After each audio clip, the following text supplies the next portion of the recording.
Welcome to the latest Wax Ecstatic Pack Break. I'm your host, Matt Sammon, and look at these beauties right here. Whoa! Fan Internet Poll winner, as I have recently gone on a shopping spree on eBay, found some great deals on some packs and some other novelties. And we gave you the option of 86 Donruss, 82 Topps Kmart MVP, 93 Classic Best Minors, or a combination of the 87 Donruss All-Star Pop-Ups and the 1979 Topps All-Star Bubblegum Wrappers.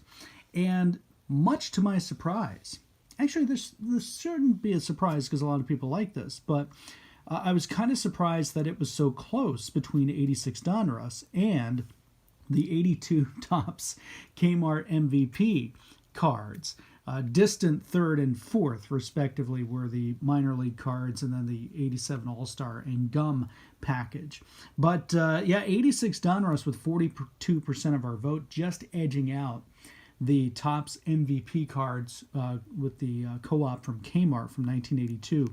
That got 40% of the vote. So this week, we're taking a look at 86 Donruss. In the next podcast, which will be coming your way a couple of weeks later, we will take a look at the Kmart 25th anniversary Topps cards from 1982. And then we'll figure out how to do the other two. Plus, we're going to work in a show on 61 Topps as we take a second look at that set. Well, let's take a look at 86 Donruss. 1986... It's a great year for baseball cards, and as I will discuss in our podcast, which will be coming this Friday, August the 28th, 86 was an awesome year for baseball cards. We've focused a lot on Topps on this program, not only recently, in fact, we've done a couple of shows about 86 Topps in the last year alone, but we've also traveled back to 1986 a couple times for Fleer and Donruss. And even though I haven't done a show on Sportsflix, maybe one of these days I'll get around to that. But, Sportsflix was still a factor, albeit a minor one, in 1986. So we're going to take a look at 86 Donruss. Hopefully, you can see there's some folding here on the top of the wrappers. I'm hoping that as we open these up, there's not much damage to these cards. But you will see why 1986 Donruss is a popular set, and you can make the argument that 86 Donruss was the best set of 1986, and not just because of the Hank Aaron puzzle pieces. All right, one of the stars from the Detroit Tigers 1984 World Series, got Dan Petrie.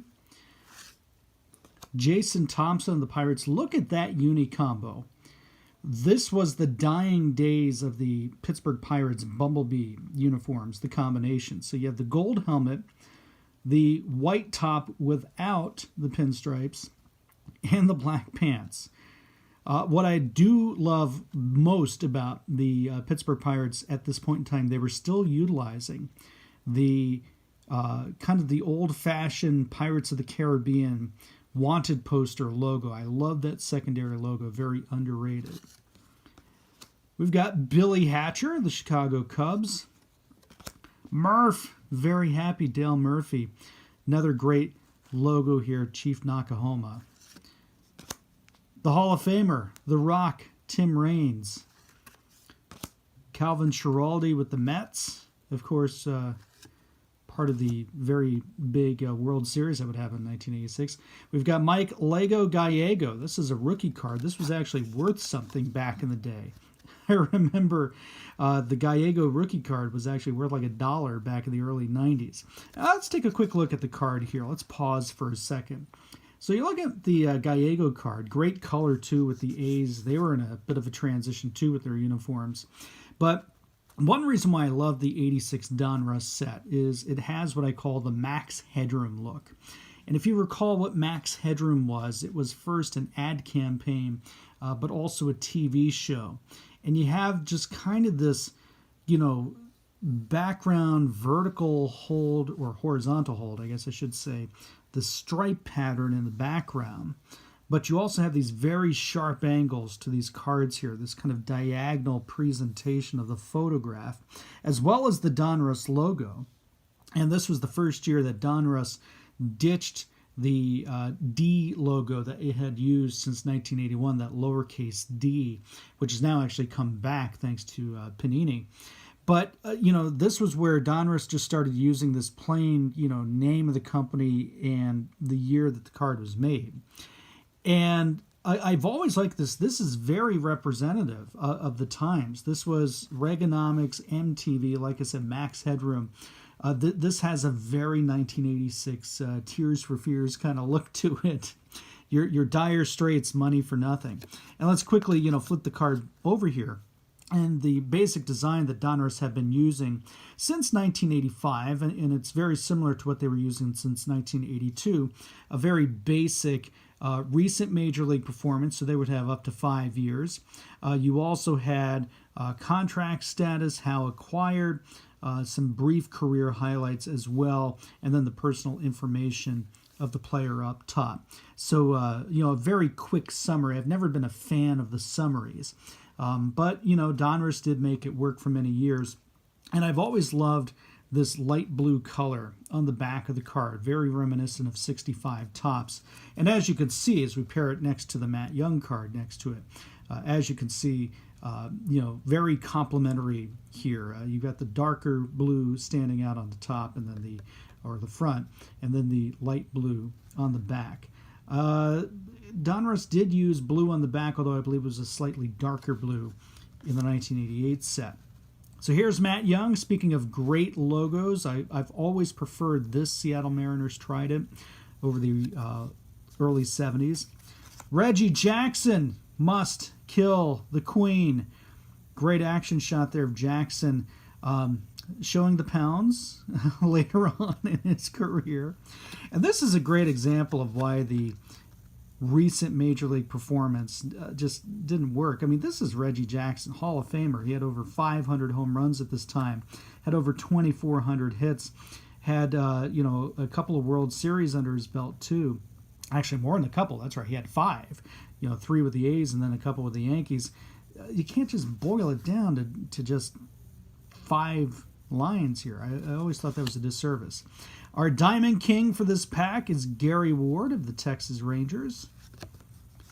Steve Lombardozzi, one of the great 80s baseball names. Also, speaking of great throwback logos, Twins cap, the red cap, and the Minnie and St. Paul Twins, which are now part of the stadium there. Look at that youngster. Brett Saberhagen looking pissed off at the world, defending World Series champion pitcher there. Bill Schrader. We've got Bruce Sutter, which we've talked about a lot on this program, and Dick Ruthven. That's one of my favorite 80s and 70s players' names just because it is a tongue twister. Dick Ruthven. All right, so that's that one pack. Let's open up the other two. Let's see what other interesting cards we can find in here.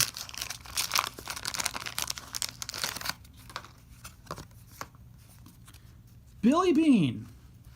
Of course, the interesting story of Billy Beane, general manager of years past. Billy Buckner. This would be a hard year for Billy Buckner. Red Sox fans cringing at him getting into baseball position at first base. They call me Mr. Tibbs. Jay Tibbs of the Cincinnati Reds. Rick Honeycutt of the Dodgers. One bad thing about 86 Donruss, and this was something that haunted Donruss really up until 87. They finally figured it out in 87. Sometimes the light contrast in their pictures was not that good. The Rick Honeycutt card is a great example of that. Another one, let me pull it back from the first pack here. Stand by. The Tim Raines card. Here we go.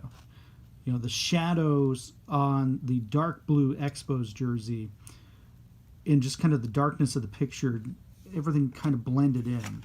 And you can see that happened here with the Rick Honeycutt picture as well. Donruss figured it out in 87, but you can see it was still a problem in 86. We've got Mark Sullivan of the Red Sox, Steve Trout of the Cubs, Lee Lacy of the Orioles, Jorge Orta of the Kansas City Royals. Boy, he looks damn glad to be there. Ivan DeJesus, we've talked about him before. Brett Butler of the Cleveland Indians. That's your Diamond King there. Jose Cruz with the Astros, ready to stroke another base hit. Alan Trammell, great action shot there after another base hit. Jesse Orosco, who would also be a key part of the upcoming 86 World Series. Chris Pitaro of the Detroit Tigers. The long-lost Chris Pitaro. I might have to do a little research on this guy. Boy, talk about a name that's been lost in the hands of times. And then Mark Thurmond of the San Diego Padres. All right, last but not least, let's see what we've got in pack number 3 here. Of course, the big card you're looking for in 1986 Donruss is Jose Canseco. We'll see if we're fortunate enough to get that, although hopefully it's not this dinged-up card here. Yeah, there's one here that's got pretty bad damage. Kurt Kepshire, who's looks like he's checking out the female fans in section 112 there. Jay Baller. Boy, what a great sport name there. He's a baller, he is. George Foster near the end of his career with the New York Mets. Willie Hernandez of the Tigers. We've talked about him before. Neil Heaton. You have to wonder how much hair is being stored up underneath that cap of his. Dave Rucker. Got to be careful when you say that name. He's a Frosty Rucker. We've got the veteran catcher for the Blue Jays there, Ernie Whitt. The Wizard, Ozzie Smith. What a great shot. Cecil Cooper about to mash once again for the Brewers. The specialty cards here. Fleer did a lot more specialty cards than Donruss, but here's a great one here featuring the Necros.